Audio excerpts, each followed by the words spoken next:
Hi, I'm Dr. Linda Mintle. Hey, thanks for listening to the Dr. Linda Mintle Show. Faith radio podcasts are only possible because of your support. Thanks for giving and for sharing with a friend. Doing life together, reaching out with hope, encouraging one another, each step along the road. You and I can make everything a little better, doing life together. Well, hi, everyone, and welcome to the Dr. Linda Mintle Show. I'm your host, Dr. Linda Mintle, the relationship doctor, and I'm here along with my co-host, the other Dr. Mintle, my husband, Norm. And every weekend, we're here, we're doing life together, and we're so glad that you have joined us. We are glad, and I'm glad it's the weekend. Yay. We're always glad it's the weekend. I think we say that almost every show, but, weekends are great, aren't Funny they? thing about that, right? Yeah. So I mean, how are you can't be- feeling about the weekend? Relaxed? Stressed? Oh. Too much to do this weekend? You have too many plans? I'm just asking. Okay. Well, see, I'm asking because today we're going to talk about stress, but stress related to something that's called psychological safety. Yeah, well, so think about this. What happens when you have to tell a boss that your strategy didn't work or a new idea that you had just fell flat? Do you feel safe enough to report the truth and not hide what's happened? Oh, that's a good example. Stress in the workplace, it's real. It's a is. real thing. And a recent survey called Work in America found that young workers feel stressed, isolated, and unappreciated in their jobs. In fact, almost half said they don't feel like their ideas are valued. They feel self-conscious about their age at work. They feel lonely and often feel stressed or tense during the workday. Is that a product of them just being young? I don't know. This is a very interesting survey because we're hearing more and more about stress in this younger generation, especially the Gen Zs. And so we're trying to figure out like what's behind that. Why is there so much difficulty coping with things and building resilience in these young people? And so what's happening is that in the workplaces, many employers are exploring how can they support these workers and how can they help them with their mental health? I mean, they still have to do their job. Sure. But one solution that is being discussed is this whole notion we're talking about today. How do you create what would be considered a psychologically safe place in the workplace? Now, I know some people might think, oh, come on, Yeah, really? right, yeah. But this is a real issue, and there's lots of articles written about psychological safety in the workplace. So we're going to look at that and break it down into a lot of different things. Good. And it's not just for young people, let's say that. Right, It it's not. impacts anyone who feels stress on their job. And it impacts your mental health, your sense of well-being, because without those, we tend to be fearful and probably kind of fake at work. We're trying to put on airs. Yeah, and I mean, if we really sat down, even in our generation, Norman, we talked about what happens in the workplace and the atmosphere and the attitudes. You and I have worked in some places that have been pretty toxic, and then some great places that have been very healthy. And so, we're in the workforce. Those of us who are still in the workforce spend at least 8 hours a day on the job. So that's a lot of time of our day to be in an atmosphere that may or may not feel psychologically safe. We're interacting with other people, and as we're doing this and interacting with our boss, sometimes the stress of that, the burnout of that is part of the issue that we're having to deal with in the workplace. And, you want to be in a place where you feel really good about what you're contributing. So this notion of psychological safety is quite important to how you feel day to day, and then what emotional baggage you might bring home from work. Oh, good point. Okay, like we often do, let's do a definition. What does psychological safety mean? It seems like a pretty broad topic. Well, it's a really critical concept, especially for teams and the people who lead them. Amy Edmondson, the Harvard Business School professor and the author of The Fearless Organization, don't you like that I love it. title? She coined the actual phrase of psychological safety. And she talks about team psychological safety as a shared belief held by members of a team that it's okay to take risks, it's okay to express their ideas and concerns, it's okay to speak up with questions, to admit to mistakes, all of that without fear of negative consequences. So it's really permission to have candor, to be honest, to express yourself in the workplace. And I guess the point there is doing all of that without fearing you're going to get fired. Or displeasing your boss or having some big negative consequence that happens with that. So, as I mentioned, between the two of us, we have a little bit of experience with this concept, right? A couple of years. I mean, some of them were difficult, and we want to look at why people feel so stressed today. And this is a concept that I grabbed onto, Norm, because it is an issue for some of the places that you and I have worked, and it's still something that a lot of people talk about. So what happens, again, when you come home and you come to your family and friends and you've had this 8 hours of being with people that have been difficult? I mean, it's not good for your family life, and it does create a lot of stress. Well, interestingly enough, Professor Edmondson was working on her PhD research. She studied the relationship between error making and teamwork in hospitals, so making mistakes and their team. She predicted, as most of us would think, that the more effective teams were the ones who made fewer mistakes. Yeah, that sounds right when you just kind of think about it, but it didn't turn out that way. So teams who reported better teamwork actually made more errors. Wow. And so she had to look at, well, why is this the case? And she found that better teams, this is the important point, were willing to admit their mistakes and report them. And the reason for that was because it felt safe to do that. Right. She also found that the team, in the phrase team psychological safety, is important. She wrote this: this is a group level phenomenon in workplaces. It shapes the learning behavior of the group and in turn affects team performance and therefore organizational performance. So as the team does, so does the whole company. Yeah, and that's important because it leads people to feeling more engaged, more motivated at work. We all want to feel that, right? Sure. And when people feel that their contributions matter and they're able to speak up without fear of retribution, then it's going to create this positive work environment.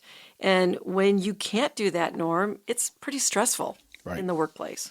And that's not a fun place to be, because we know that the pressures to always perform and always deliver are enormous. And consequently, many people will do things they wouldn't normally do in order to look good and please the boss. Yeah. And when others do not admit to falling short and then spin their results, a lot of spinning in the news these days, it makes it even more stressful.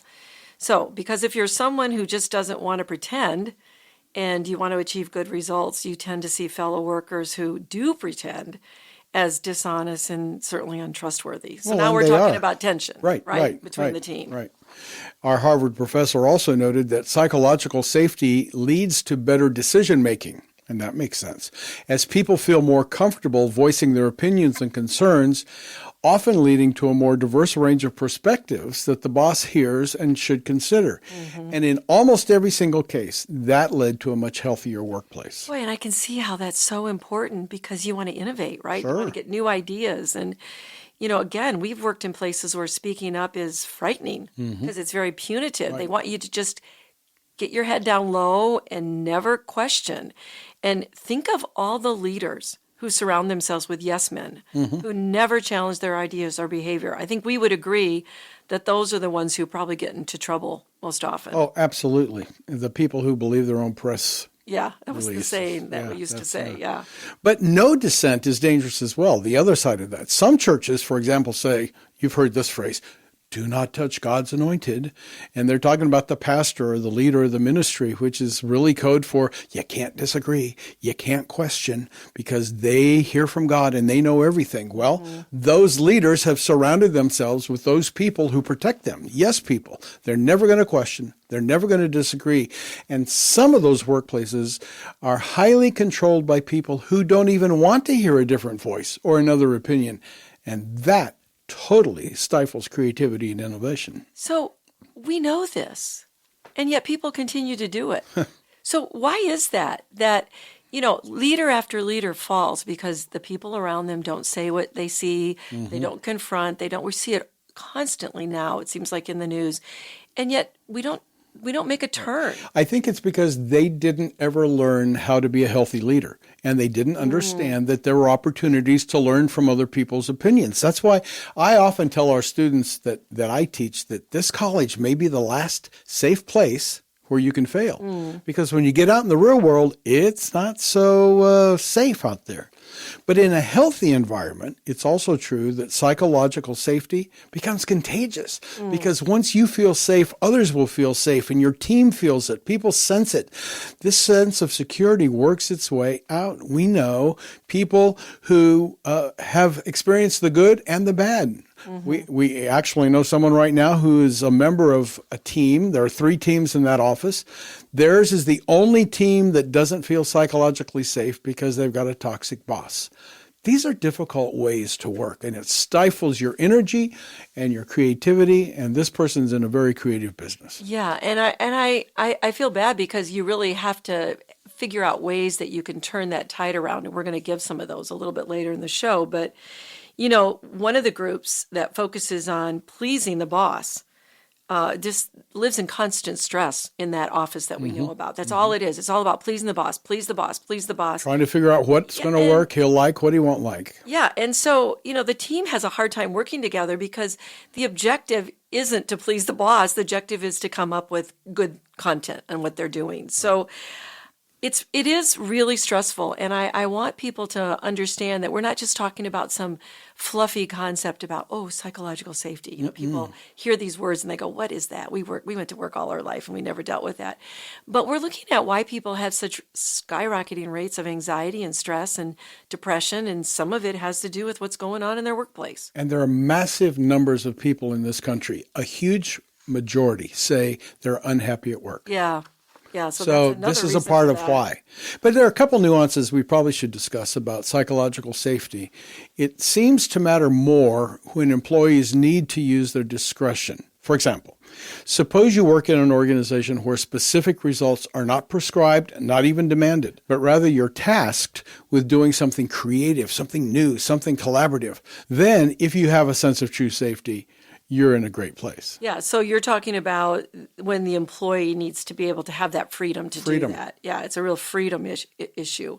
And that's interesting because I would need freedom to do things in certain areas, and other areas I just need to do the job. Right. Just the task. The task is really not that flexible in terms of what I can do.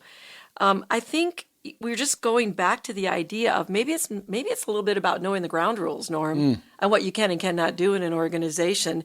I don't know that makes it any easier when you're in one that isn't very safe feeling, but it does impact how we feel on a day-to-day basis. And this is why some organizations we see a lot of turnover, and the overall performance of the organization is not really... Right, it's lacking. Yeah, it's lacking. And in churches, it can lead to dangerous decisions or hidden problems because of this inability for people to speak up. And researchers have also found that when a team has high psychological safety, a diversity of ideas is positively associated with performance. Well, duh. Yeah. I mean, the more ideas, the better the best idea rises to the top, and you keep that going. It's a wonderfully self-fulfilling prophecy. Well, and we're not talking about differences in values. No. We're just talking about diversity of ideas and how leaders can either promote that or not promote that. Leaders need to reward risk-taking and vulnerability, not punish it. Now, how many places have you worked where that has really been the case? Very few, and yet I've preached it and I lead this way. It's just how I think. I want a lot of ideas. It's not healthy otherwise. This requires the leader to actually do the modeling, show how authentic human interactions like learning and making mistakes safely and sharing and challenging the status quo, how those all add up to a better work environment and more creative. This isn't a new idea. I mean, I didn't make it up, neither did anybody who wrote about it. It's biblical to be authentic, to be forthright, to not hide the truth, to treat others with respect. I mean, King David and his son Solomon are good examples. They led with authenticity and honesty. I mean, here's the bottom line. Great leaders make great people feel safe. So they can work without fear of their own survival. In that environment, everybody thrives because everybody feels cherished. Yeah, it's great to know, Norm, that we have biblical examples in all of this as well. So we all want to feel safe at work, and we're going to give you some ideas about how to make that happen and maybe even assess if that's happening at your workplace. Good idea. Let's take a break. And when we come back, we're going to ponder questions and answers, just like you said. More on the Dr. Linda Mintle Show right after this. Did you know you have a conflict style? Everybody does. Are you a conflict avoider? Maybe you don't avoid, but instead react intensely. Or perhaps you are a great negotiator. Dr. Linda Mintle offers a free conflict quiz when you visit her website, www.drlindahelps.com. Click on the picture of her latest book, We Need to Talk. Then have a friend or your partner take the quiz too, and see if you can navigate conflict successfully. You're listening to the Dr. Linda Mintle Show, and our topic today is psychological safety at work. For more help on this topic and other relationship issues, you should follow Dr. Linda's on her social media at Dr. Linda Mintle, Dr. Linda Mintle on X. You remember that? Used to be called Twitter. Dr. Linda Mintle, author and speaker on Facebook, and Dr. Linda Mintle on Instagram. Her website, amazingly called drlindamintle.com. Creative name there. No kidding. Has blogs and links to her many books. But let's return to today's topic because I think it's important to look at some questions. We have 7, in fact. 7 questions that can give you a sense of psychological safety.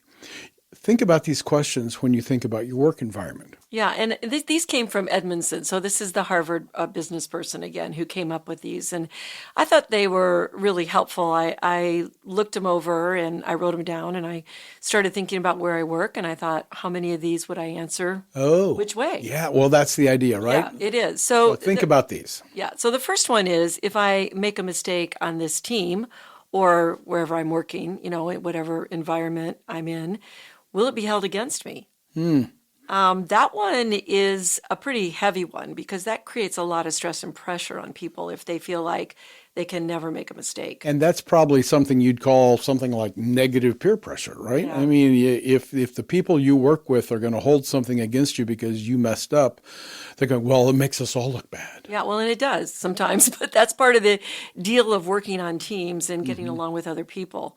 The members of here's question number 2, Norm. Members of my team can bring up problems and tough issues. Can they do that? Right. Is it safe? Yeah. Do people speak up? Do they ask questions, or is it all just top down? How many times have I heard people say, we were in a meeting and the boss said something and it was totally wrong and nobody questioned. And nobody spoke up. Nobody spoke up. Not even in a polite asking for clarity on that because everybody in the room knew it was wrong. Well, and everybody in the room had a sense that it wasn't really safe to question it and ask a question. And that can be a very controlling leader when that happens. And so that's one that you really should pay attention to. Here's one. Are people on my team accepting each other's differences, or do some people feel marginalized, like they have no voice? Now, the example we just gave was where nobody felt safe, but are there certain people who kind of get shoved to the edge of the team and are ignored or marginalized, and it doesn't feel safe for them to speak up? I don't know why that would be, except that there's some dynamic in the group. Well, I think depending on the positions of different people. So I work in an organization where, some people are physicians and some people are staff and some people are, in between positions. And sometimes the people that are not maybe, a physician would feel like, well, is my idea going to be even listened to, or do I have anything to say about this? And I think there is a tendency sometimes to marginalize people. And sometimes I have felt marginalized as a woman. Sure. In organizations that have been much more male-focused and a little bit of the good old boy club that comes in there. And I don't always feel comfortable when I'm in that environment of being somebody who says something, because sometimes what they say to women is we're being aggressive when a man could say exactly the same thing and they're being assertive. So there are many opportunities, I think, in groups to have people feel marginalized. If you don't talk about it, you don't pay attention to it, and you don't have an environment where you can really bring it up. Right. And if you don't do those things, it just keeps perpetuating and it goes on does. and on and on. And those things happen in churches just like they do in organizations. Yeah. And another question she asked, which is one that we have already mentioned, but is it safe to take a risk on this team? Or are you always going to do what's safe, stay under the radar? How many times have we heard that in organizations we've been in? I'm just going to stay under the radar. I'm not going to rock the boat. I'm not going to say anything because I just don't think it'll be well received. Right. Is it difficult to ask other team members for help? That's interesting. Yeah, because there are a lot of organizations where things feel very siloed and very much like, I'm not going to tell anybody anything because I want to look good. Right, competitive. It's Right. very competitive. Number 6 on her list, Norm, is no one on this team would deliberately act in a way that undermines my efforts. So again, it's kind of getting at that idea, would people support me? If I do stand out, if I do take a risk and I say something, will I get the support? I know I feel that way a lot as a faculty member. If I'm going to say something, will the other people on the faculty actually support my position? Which goes to the last one. Are my unique skills and talents actually valued and utilized? And, we've talked about this where we've been in organizations where we feel like we could actually help in a certain section, but we're never asked to do that. And people may know or may not know that we have expertise, but they're not putting us on the task. And it's very frustrating when you're in there and then it doesn't feel safe. And you can contribute, but you're not asked to.